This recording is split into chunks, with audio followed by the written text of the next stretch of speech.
Halo teman-teman, kembali lagi di Rumah Film. Di video kali ini saya akan menceritakan alur cerita dari film Young Mother seri keempat.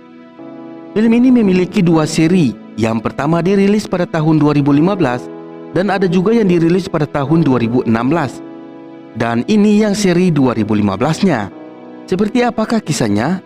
Oh iya, buat kalian yang belum nonton seri ke-1 dan 3 bisa cek di uploadan sebelumnya. Tanpa berlama-lama lagi, mari kita masuk ke ceritanya.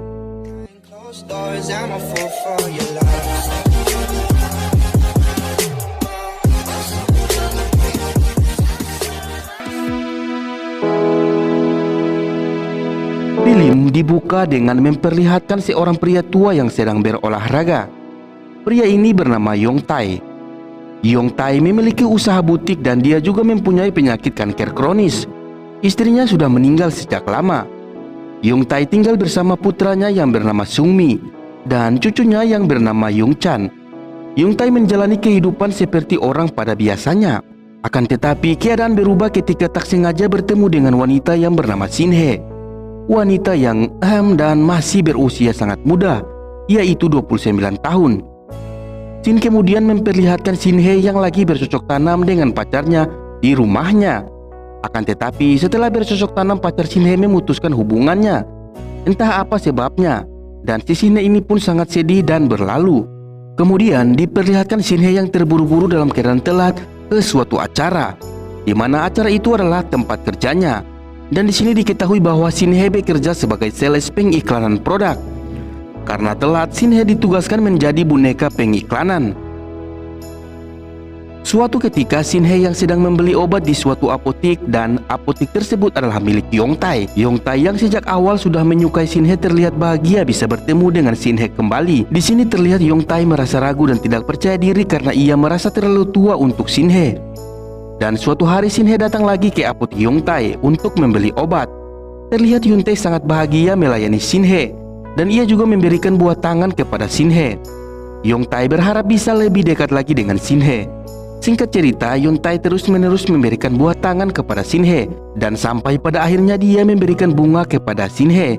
Shin Hye pun bingung kenapa ia diberi bunga, karena pada dasarnya bunga adalah lambang cinta dan kasih sayang. Dan si Shin Hye ini ternyata sudah menganggap Yong Tai sebagai pamannya sendiri.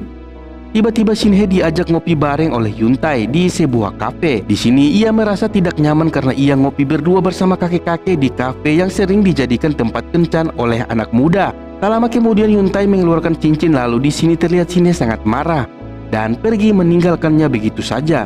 Namun Yong Tai tidak menyerah begitu saja dan ia berharap bisa memiliki Shin Hye seutuhnya. Wah, semangat ya kek, jangan kayak kakek Sugiono, bisanya main sedot aja tuh orang.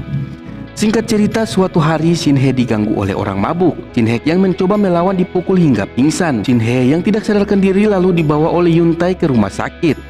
Semenjak kejadian itu, Shin Hye mulai memperhatikan Yong Tai.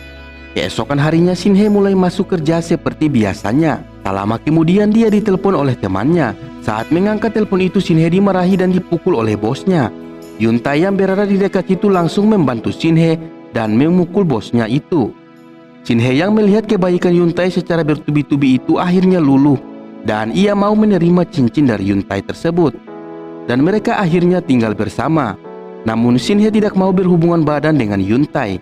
Yong Tai juga tidak terlalu berharap melakukan itu. Intinya dia hanya ingin memiliki pendamping saja. Tetapi seiring berjalannya waktu, Shin Hye akhirnya bisa merelakan tubuhnya kepada kakek-kakek itu. Dan film pun selesai. Oke teman-teman, itulah alur cerita dari film Young Mother seri keempat. Terima kasih sudah menonton dan sampai jumpa.